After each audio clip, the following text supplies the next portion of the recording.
Sí, estamos ya de regreso y están con nosotros el señor doctor Gustavo Medina, el ex procurador, el señor doctor René Ortiz y el señor economista Ramiro Crespo. Les agradezco por acompañarnos, doctores y economista. Les hemos invitado para reflexionar sobre el tema del Metro de Quito y la Ruta Viva en el ojo de Odebrecht. Era el titular que poníamos para esta reflexión. Y no sé si vale la pena primero que escuchemos al ex fiscal Carlos Vaca Mancheno, que decía lo siguiente sobre estos temas, de Odebrecht sobre todo. El tema de Odebrecht es un tema mucho más complejo que una lista.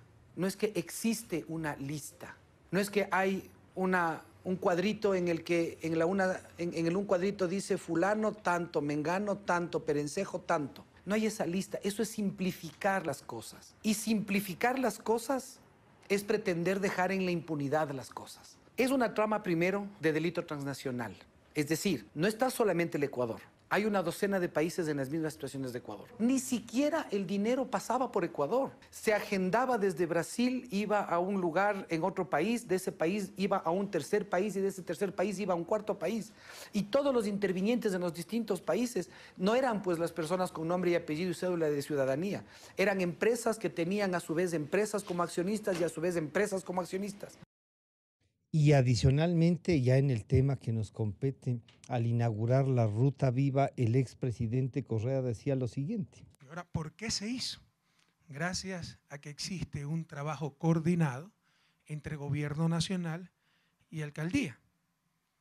Trabajo coordinado que se refleja, por ejemplo, en que en el puente del Chiche le corresponde construirlo al gobierno nacional. Pero ya que la alcaldía iba a hacer la Ruta Viva, era mucho más fácil para ellos, ¿no?, contratar esa obra, diseñarla de acuerdo a la magnitud de la vía que ellos estaban construyendo, y en cambio nosotros empezamos a construir la ruta Collas, que va a ser una ruta alterna, para llegar al aeropuerto de Quito. ¿Cómo más se expresa esa cooperación? El acceso a los créditos internacionales, donde la garantía soberana la da el gobierno nacional.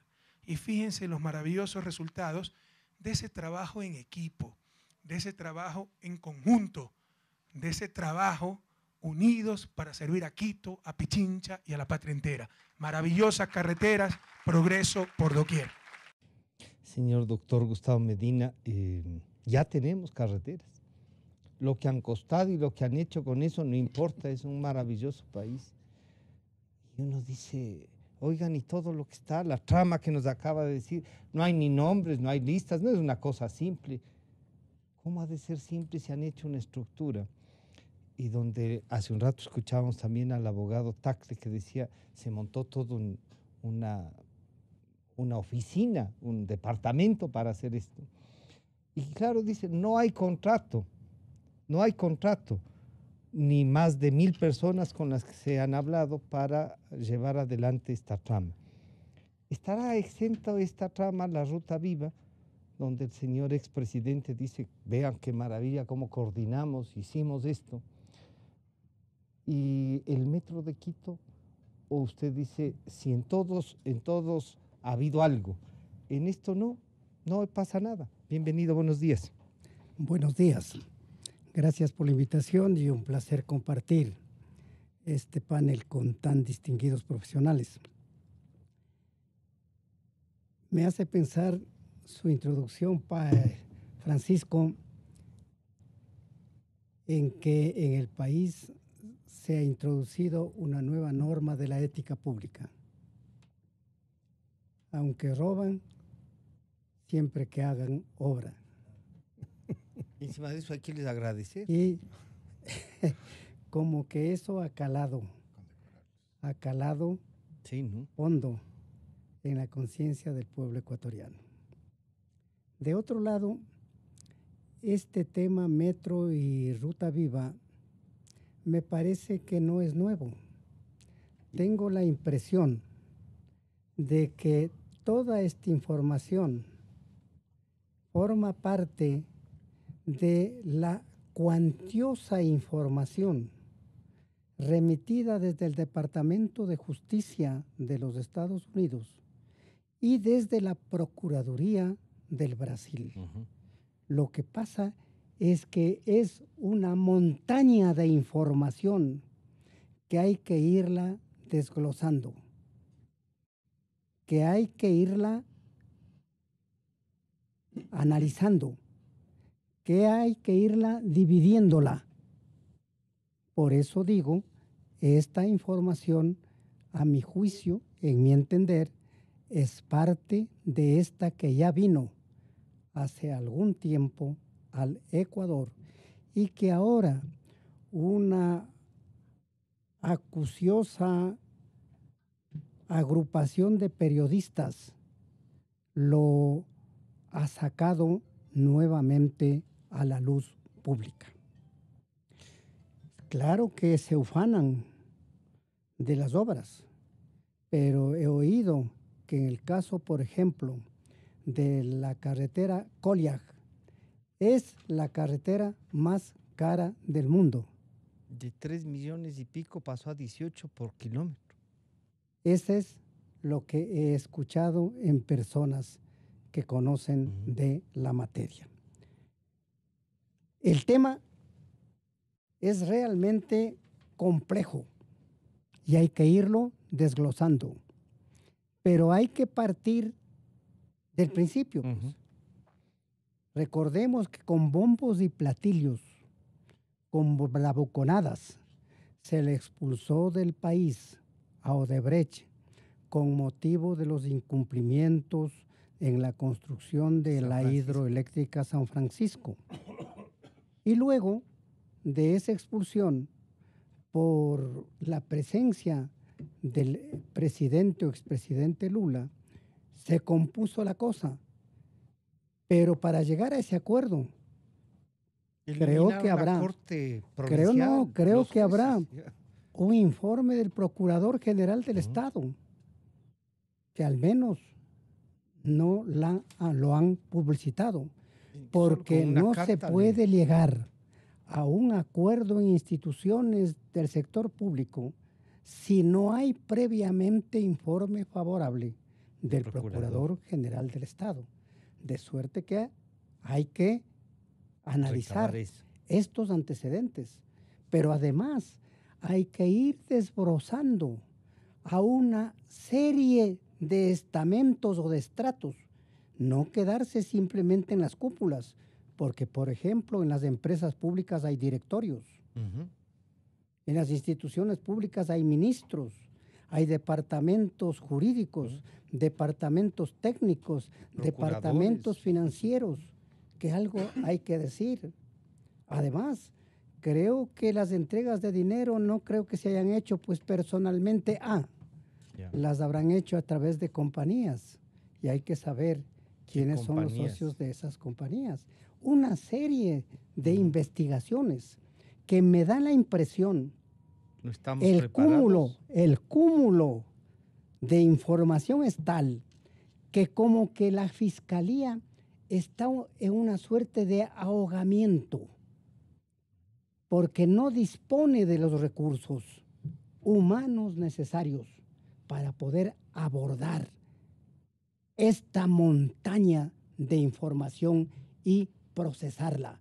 Hemos escuchado que le faltan más de 500 fiscales.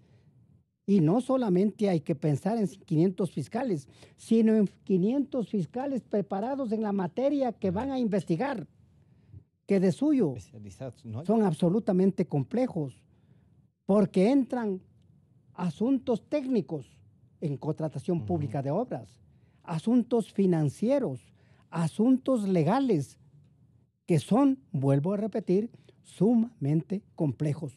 De suerte que hay que esperar que un esfuerzo realmente sobrehumano, la nueva fiscal del Estado, haga todo lo que esté a su alcance para que vaya canalizando las investigaciones en orden a descubrir y demostrar que se habrían cometido infracciones y quiénes serían eventualmente los responsables de ellas. Señor doctor René Ortiz, bienvenido, buenos días. Esta trama que la hemos ido viendo todos estos tiempos, pero en esta mañana ha sido descrita incluso como trama financiera y todo eso, donde hay compañías locales, o sea, estaba bien montado todo. Y jurídicamente pueden decir, sí, se cumplieron todos los pasos, están también las instituciones que debían garantizarnos que así sean, ¿sí? Tienen informes incluso de actas de entrega-recepción de obras que se están hundiendo.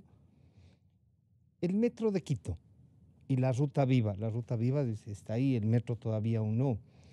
Pero yo recuerdo reflexiones que decían, en el metro de Quito va a ser muy difícil que esto pase porque los organismos multilaterales que estaban financiando han sido muy rigurosos en cubrir.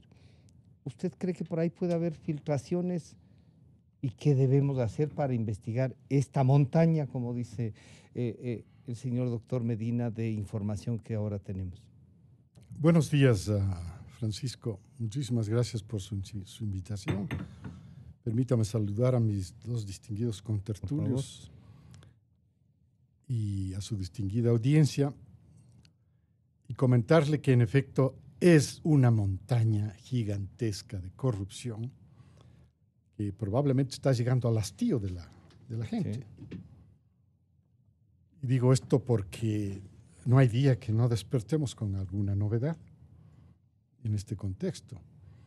Cada vez se va descubriendo, por donde uno pone el dedo sale pus, se van descubriendo más y más cosas de corrupción. Y yo he manejado, no de ahora, de siempre, el discurso, la idea de que es el Estado empresario. Y que hay que desmantelar el Estado empresario.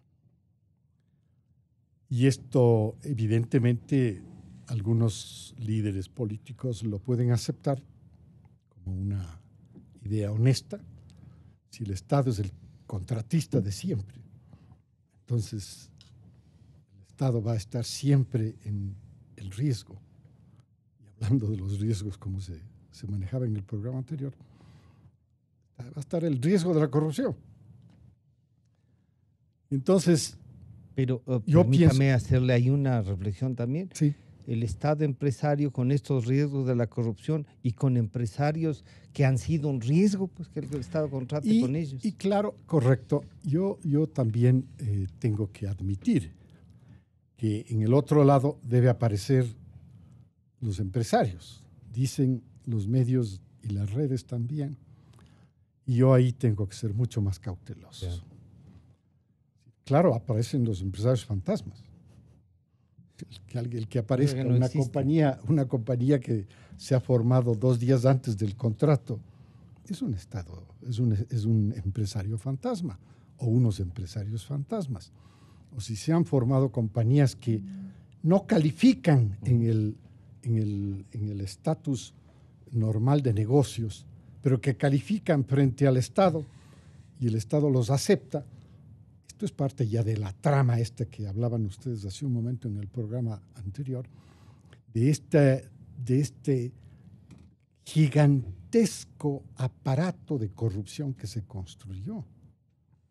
Y está construido desde la base de la ley, cuando se transformó la Constitución y en ella había esta inducción hacia el Estado empresario, más Estado empresario.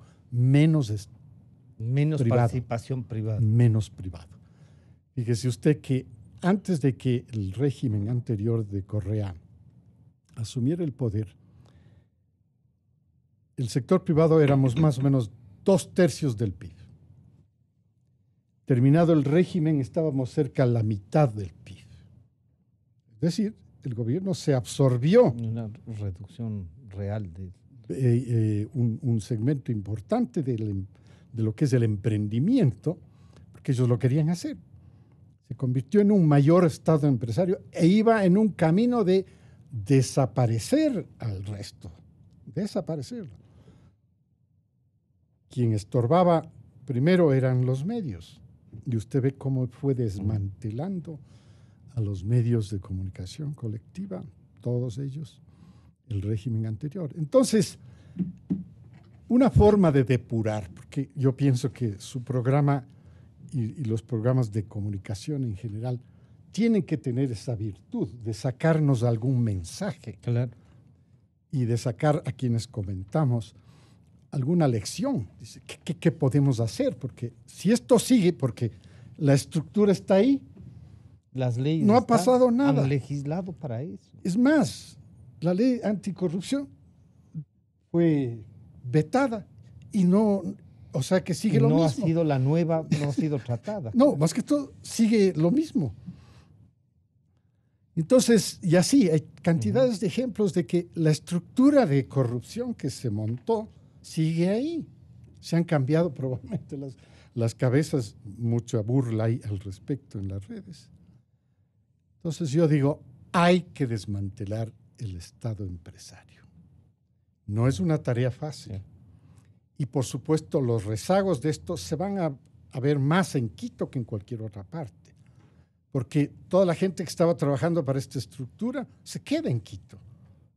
Ya una vez desempleada o lo que sea, lo que ocurra, si no consigue empleo, se queda en Quito y pasa a formar filas de todos los desempleados. Pero concluyo con esta primera pregunta suya. Yo creo que las tres instituciones más importantes del país están en deuda con la ciudadanía. La justicia está en deuda. Así lo interpretamos nosotros. Puede ser la montaña de información que tienen y de casos que tienen. Cuando se refiere a la justicia, en el caso de la montaña de información, sería la fiscalía. Claro. Y la otra también. Y la otra, ya una vez procesada por la fiscalía, puestos los cargos y todo esto se quedó en las cortes. La legislatura es una vergüenza para el país. 11% de credibilidad. Vamos, con 11% de credibilidad yo me iría a mi casa, pues, porque nadie me cree. Pero esa es la credibilidad. Y yo no quiero ser infidente, pero en esta ocasión lo voy a hacer. Cuando se posesionó el nuevo presidente, hubo la oportunidad de compartir el nuevo presidente de la legislatura. Y yo se lo dije. Con 11% aquí hay una tarea y un desafío gigantesco para usted. Porque la ciudadanía espera mucho de ustedes, pero está recibiendo tan poco que se refleja en ese 11%. Y finalmente el Ejecutivo. El Ejecutivo, a mí lo que más me fastidia es la forma de regalar plata. Estamos buscando austeridad y austeridad, por todos lados hablamos de austeridad, que hay que reducir este despilfarro que existe. Y yo digo, ¿y para qué tiene que reunirse el gabinete en un pueblo? ¿Para qué? Pero cuesta. Pero ese es el estilo anterior. O sea, la estructura sigue la misma, pero debe costar dinero. Y yo digo, eso es nuestros impuestos. Entonces, todos los esfuerzos que uno escucha de mensajes que tenemos que hacer para evitar el despilfarro, uno se tropieza y se pega contra la pared cuando ve que siguen esos cheques gigantescos que van entregando, de lo que sea, pero a la final sigue el despilfarro. Y así no puede corregirse lo que estamos intentando hacer. Y lo que yo les llamo las deudas del Ejecutivo, las deudas del Legislativo y la deuda de la justicia. Economista Ramiro Crespo, bienvenido. Aquí hay una estructura financiera y ustedes han hecho seguimientos. Cuando hay los organismos internacionales que financian cosas como el Metro de Quito o parte de la Ruta Viva frente a la compañía que contrata, pero el financiamiento viene de otros. Se toman precauciones para que, en el caso el asegurador de la obra, mientras ya se terminó el trabajo, digamos, ya hay el acta de entrega y recepción, por lo tanto ya no hay la necesidad de ese seguro. ¿Cómo se vigila? ¿Cómo uno se entera de quién es el reasegurador, que a estas alturas nos enteramos que tenía menos capital que la compañía que aseguró? ¿Cómo mira usted el tema y este movimiento financiero en estos casos? Bienvenido, buenos días. Muy buenos días. Saludos, Francisco. Saludos al ingeniero Ortiz, al doctor Medina, mis buenos amigos, a la audiencia. Antes de contestar directamente el tema, quiero comentar algo que se ha dicho anteriormente. Uno, la credibilidad de la Asamblea. Por lo que entiendo, una de las razones que no le aceptaron al doctor Julio César Trujillo hacer la consulta popular en las elecciones últimas en las que se votaba por miembros del Consejo de Participación Ciudadana y Control Social, consulta popular para ver si se eliminaba al Consejo, fue por temor de perderla. ¿Y por qué? Porque todos esos poderes que hábilmente, dentro del esquema que viene de Cuba, de la mentalidad, de la genialidad, sátrapa pero genio, de Fidel Castro, de Ramiro Valdés, etcétera, de los poderes que se les puso en el Consejo de Participación Ciudadana, esos poderes que fueron quitados de la Asamblea para castrar a la democracia, aparentando que con 5 poderes había más democracia que con 3 poderes, cuando en verdad solo había un poder, el Ejecutivo, el que mandaba, como se lo demostró en la práctica. Pero bueno, volviendo, esos poderes, al eliminar el Consejo, volvían ¿a dónde? A la Asamblea desprestigiada. Entonces, el problema era, en definitiva, estábamos preguntando. Tampoco les entreguen a ellos. Estamos preguntando, claro. Y ese problema que tenemos ahora con las firmas que vamos a recolectar y a firmar es, eliminamos el Consejo de Participación Ciudadana y ¿qué? ¿Le vamos a pasar a esta asamblea desprestigiada? Yo creo que se debería tal vez complementar esa pregunta con algo, no que diga, que por ejemplo, garantice que esta asamblea haga bien las cosas. Pues, por ejemplo, una bicameralidad, que se tenga cámara baja y cámara alta, como funcionan muchas democracias y cosas por el estilo, de tal manera que el pueblo ecuatoriano tenga seguridad, que no vamos de Guatemala a Guatepeor.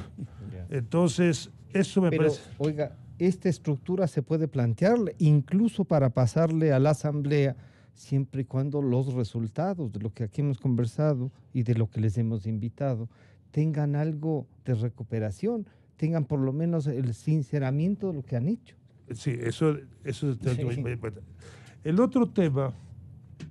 Tenemos carreteras. Ustedes se acordarán, y creo que bueno, yo lo vengo diciendo aún antes de la presidencia de Correa, que la mejor manera de robar es haciendo obras. Entonces, esa cuestión es trágica, lo que comentó el doctor Medina, que dice el pueblo ecuatoriano, que es verdad. No importa que roben con tal de que hagan obra. Si la mejor manera de robar es haciendo obra, que estamos Pero fregados. Es que eso también sería un inmovilismo. No hagan nada porque siempre hay duda. Tampoco sería... No, yo estoy diciendo la mejor manera de robar es haciendo obra. Ahora, eso es cuando hay un sistema que lo permite. Yeah. Y hablemos, el problema es el sistema. Y ahí viene el tema del Estado empresario y cosas por el estilo. También era claro desde el comienzo que teníamos un fascismo de izquierda que se unió con el fascismo de derecha que venía desde la partidocracia, y por eso el abogado famoso del fascismo de la derecha pasó al fascismo de la izquierda a cooperar. Por eso el publicista famoso del fascismo de la derecha pasó a cooperar, se volvió revolucionario con el fascismo de la izquierda, etc. Entonces,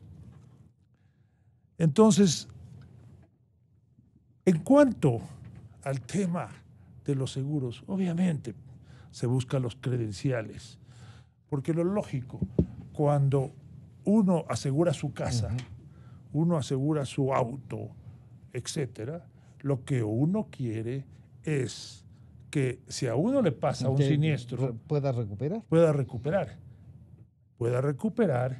Y eso, entonces, obviamente se tienen que demostrar las credenciales de que el seguro, la compañía aseguradora y la reaseguradora son de primera línea y de gran solvencia, porque de lo contrario, sencillamente el seguro no sirve de nada y es cumplir un trámite. Para que usted nos complete el tema Odebrecht tenía montado esto y así lo ha ejecutado. ¿Usted cree que en el ojo de Odebrecht, en la Ruta Viva, que es un tema así específico, y en el metro de Quito han estado ausentes de estas prácticas? Mire, sabemos, le voy a decir lo siguiente, ya sabemos que Odebrecht tuvo que pagar, creo que 2.300 millones de dólares a las autoridades de Estados Unidos y Suiza y Brasil. Adicionalmente, según entiendo, toda la información que se ha vuelto a salir en estos famosos Drowsys y My Web Day, los programas a través de los cuales funcionaban el todo esto, toda esta información ha sido entregada a las autoridades de Estados Unidos, etcétera, etcétera. Y también esa información ha sido entregada, por lo menos en muy buena parte, a las autoridades ecuatorianas. Y ojo, esto es bien importante. Inclusive se han entregado, según entendemos, 9 relatorios, sino que en manos, porque Odebrecht aceptó cooperar y ha estado cooperando. Y hay una nueva Odebrecht, que es una Odebrecht que ha barrido con las prácticas anteriores.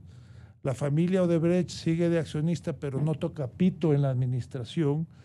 Está gente como, por ejemplo, la ex jefe de cumplimiento de las éticas, de las normas, de las leyes de Citibank para toda América, está dentro de Odebrecht.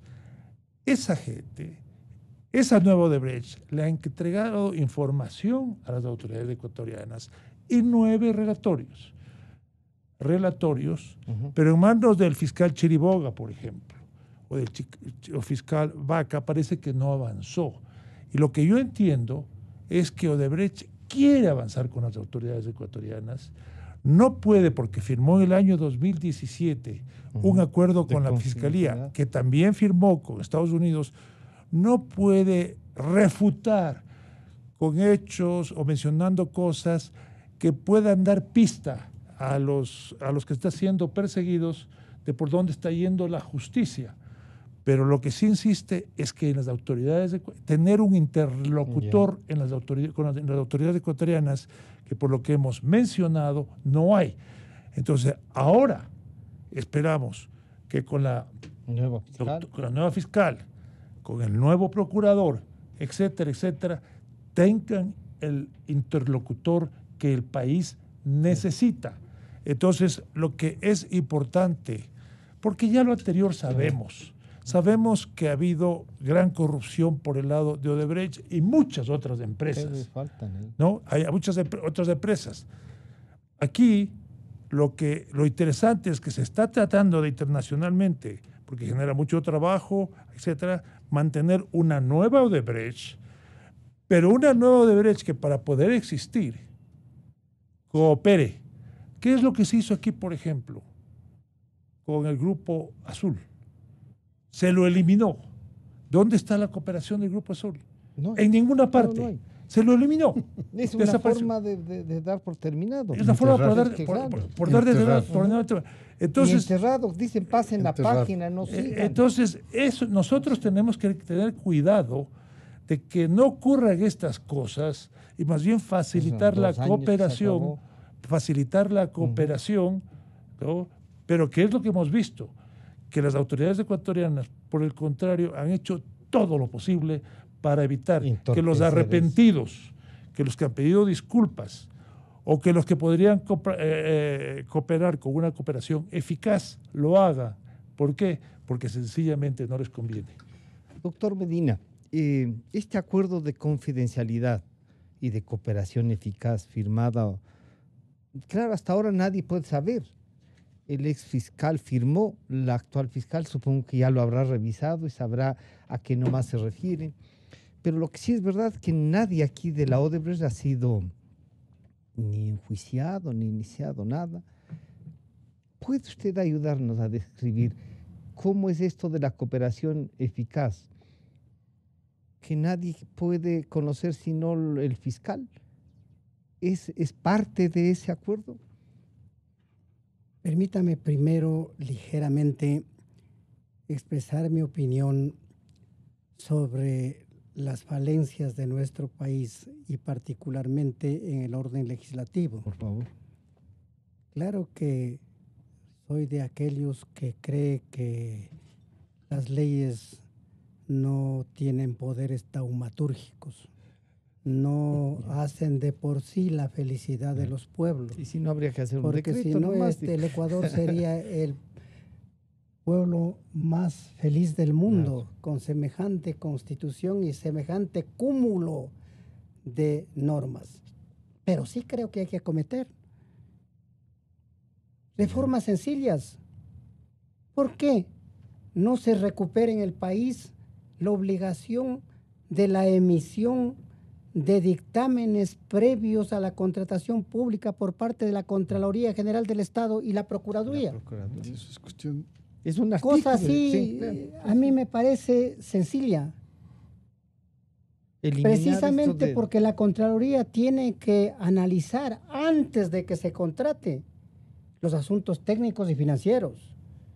Si es que hay estudios debidamente concebidos y terminados, si es que las especificaciones técnicas son las adecuadas, si es que el financiamiento es también adecuado, y la Procuraduría tiene que procurar que en las bases de los contratos públicos y en los proyectos de contrato público estén todas las cláusulas necesarias para asegurar el interés público y naturalmente el interés del contratista. Estas cosas me parece que son simples y como Elias podría seguir señalando otros ejemplos, pero en beneficio del tiempo voy a referirme a lo que es su inquietud. Ciertamente que debe haber una cláusula de confidencialidad por parte de Odebrecht o de los personeros de Odebrecht en la tarea de investigación. Pero esa confidencialidad, a mi juicio, debe operar mientras las investigaciones estén en esa etapa de indagación. Más creo en algunos casos que las evidencias son tales que ya deben terminar las etapas de investigación en donde hay reserva para pasar a la formulación de cargos y con la formulación de cargos a la instrucción fiscal. En ese momento ya no hay confidencialidad y no hay secreto. Por eso es que creo que hay que apresurar las investigaciones en todos los casos, en esta maraña inmensa. En eso quiero subrayar, en esta maraña inmensa, para que en aquellos aspectos en donde ya hay, como se dice ahora, elementos suficientes, se pueda pasar a otra etapa del proceso internamente en el país, precisamente para que desaparezcan los secretos, las confidencialidades, porque eso también es una forma de mantener las cosas como están y ojalá duerman el sueño eterno, como en muchos casos ha ocurrido. Sí, bueno, estamos viendo que son 2 años, ¿no? Y las investigaciones y las denuncias y el trabajo de los medios y de los periodistas ha sido arduo y permanente. Le ha costado a los medios y a veces la ciudadanía no dimensiona el trabajo que se ha hecho. Doctor René Ortiz, ¿cómo hacemos? Y en esta parte es un tema local, ¿no? Donde dicen, oigan, se fue Odebrecht del consorcio, pero ¿cómo se habrá hecho ese contrato? Francisco, antes de que por favor intervenga René, solo quiero, se me viene a mi memoria, recordar que en esta misma mesa, poco tiempo antes de la firma del contrato del metro, estuvimos, si mal no recuerdo, Marcelo Merlo, el gerente de Metro Quito y yo.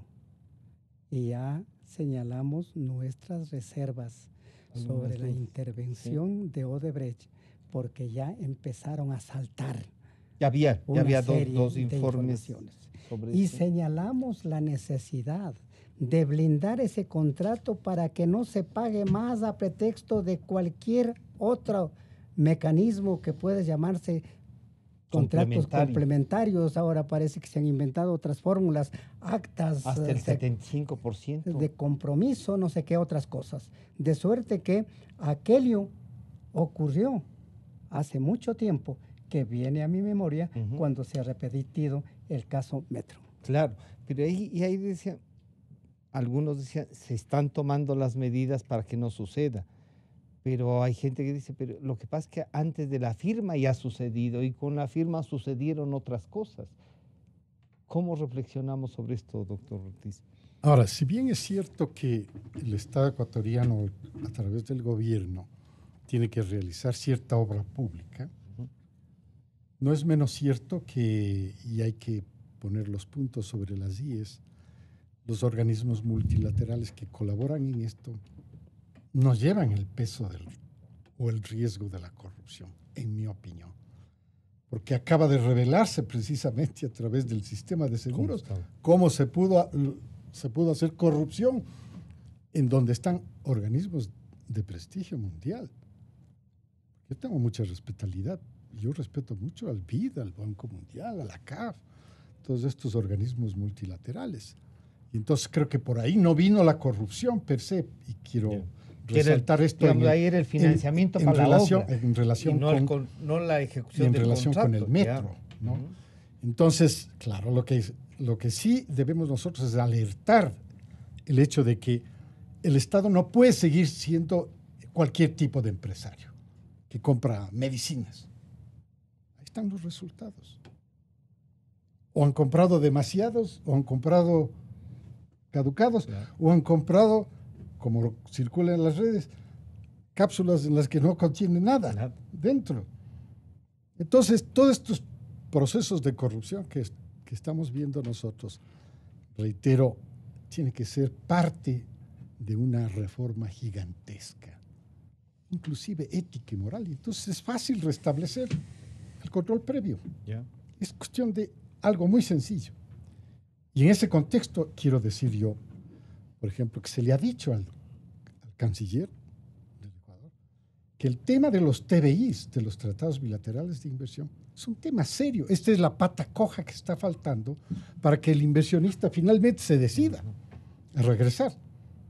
Pero no se puede hacer con un mamotreto, perdona la expresión, un borrador de un gigantesco número de artículos en las que probablemente no está el interés alemán. Porque no le interesa que sea así. El interés alemán con el Ecuador es uno particular. Alemania con Ecuador, Bélgica con Ecuador, Estados Unidos con Ecuador y así sucesivamente. Así están hechos los TBIs. Entonces yo había sugerido que un artículo que dejara sin efecto esta resolución que tomó la legislatura en los últimos días cuando dio por terminados los TBIs, cuando denunció los TBIs. Digo, un solo artículo puede decir, se queda sin efecto. Se acabó.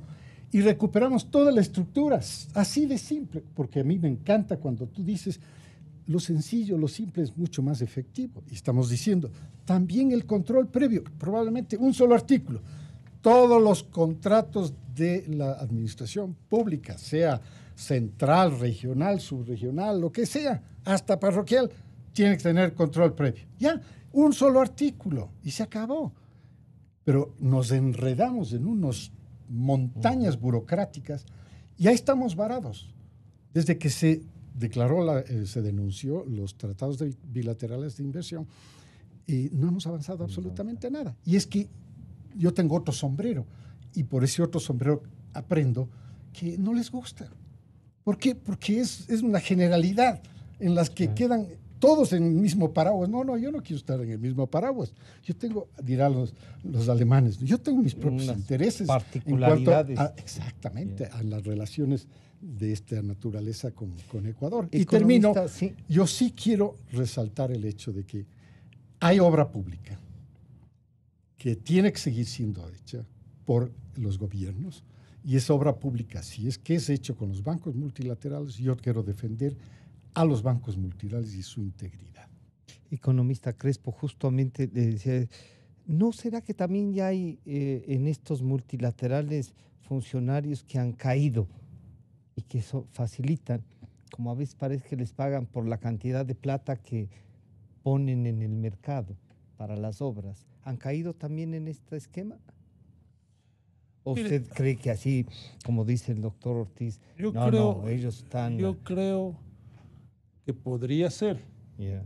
Siempre es posible, especialmente cuando recién comenzaban a funcionar y muchos políticos de los gobiernos que constituían los organismos internacionales iban a trabajar en estos organismos.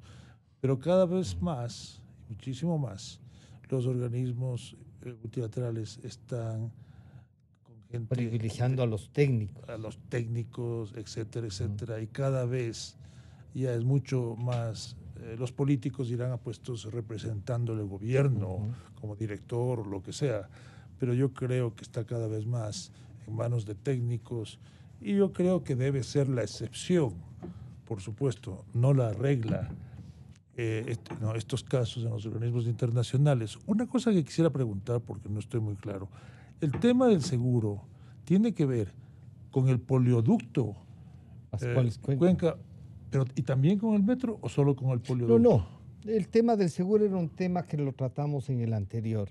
En lo del metro, lo que hemos estado analizando es ver la estructura jurídica, si es posible que la trama de Odebrecht haya entrado en eso, en el metro de Quito, sino que han hecho referencia al programa anterior, al inmediatamente. Bueno, yo quisiera evitar la confusión de que... No había confusión, lo que pasa es que usted no ha oído el programa anterior. Estaba viniendo. O me estaba duchando. Entonces, eso quiero estar claro. Pero una cosa que le quiero mencionar es que podemos hacer reformas muy sencillas. Grandes reformas, pero con mucha sencillez. Por ejemplo, y lo hemos mencionado muchas veces aquí, las empresas del Estado están obligadas por la Constitución, están obligadas por la Ley de Empresas Públicas del mismo correísmo a tener balances auditados, información financiera al día, balances auditados por auditoras externas especializadas nombradas por el Contralor. Durante, creo que los años de Carlos Polit no se hizo nada. Ahora ya es momento en que se nombren a empresas de primera, y se exija. Los ecuatorianos tenemos que exigir que Petroecuador, Petroamazonas, CNT, etcétera, etcétera, tengan balances auditados por auditoría externa.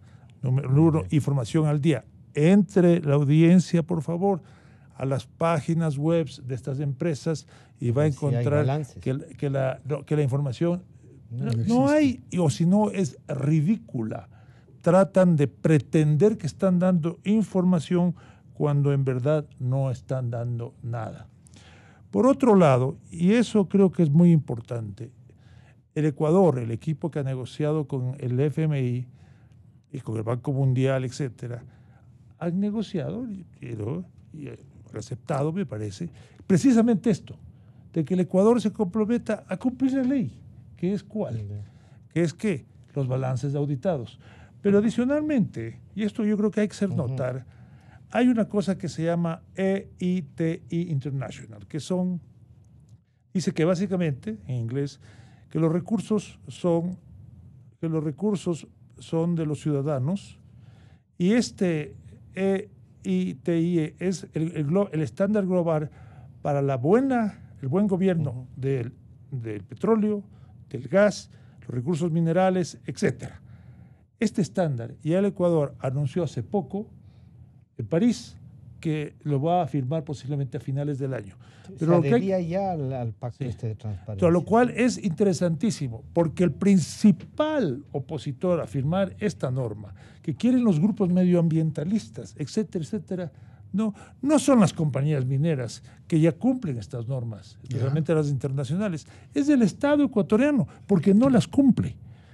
Entonces, si nosotros exigimos que se cumpla la ley con las autoridades externas y que se cumplan estos estándares, yo creo que vamos a dar un gran paso. Y no olvidemos otra cosa. Hay el delito de corrupción, pero también hay el delito de concusión. Cuando un funcionario público utiliza su poder para conseguir beneficios, para chantajear y conseguir beneficios a su favor. ¿Qué es más fácil? En un estado prácticamente monopólico, como describía René antes, y contratar obras, que haya concusión o que haya corrupción. El que tiene el gran poder, si tiene un contrato y 13 empresas oferentes, el que tiene el gran poder para poner las condiciones es el funcionario público, que tiene, entonces cae con facilidad.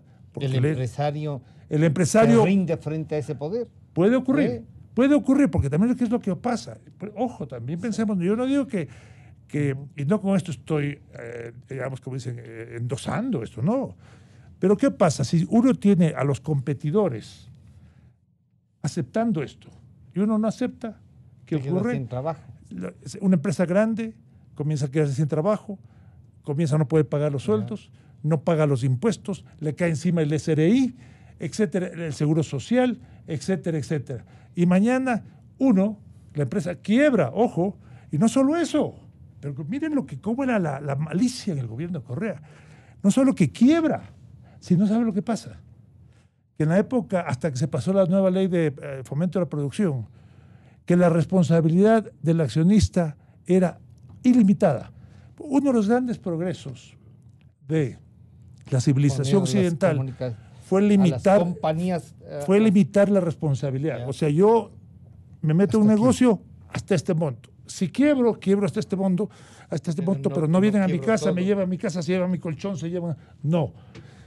Aquí le quitaron eso. Entonces, imagínense lo que es ese orden corruptor, donde las compañías que no aceptan pagar, porque hay una fila de atrasos para pagar, y le dicen, ok, yo te voy a pagar, pero me tienes que dar 10, 15%. Si no, te dejo votado. Y se quedan votados 2 años, mientras que al sobornado le pagan. Entonces, realmente lo que estamos haciendo, hemos creado un ambiente corruptor, una estructura corruptora que hace que la concusión sea más fácil.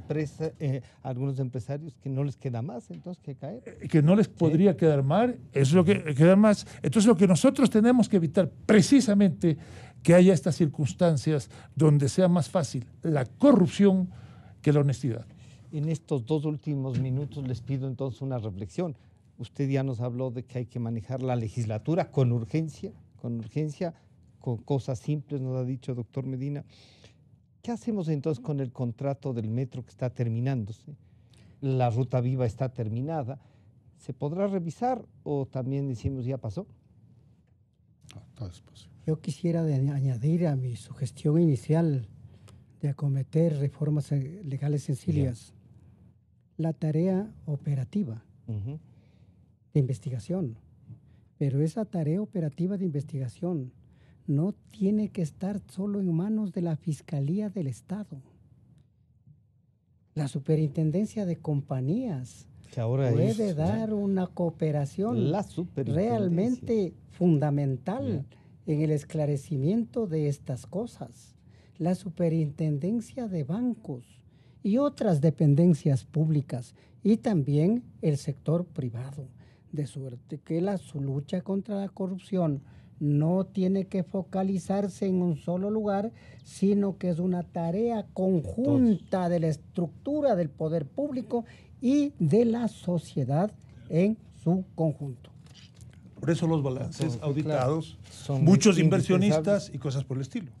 Doctor, y por eso es que se está reclamando también que se reintroduzca dentro de la educación las materias de cívica, Y ética, historia, moral.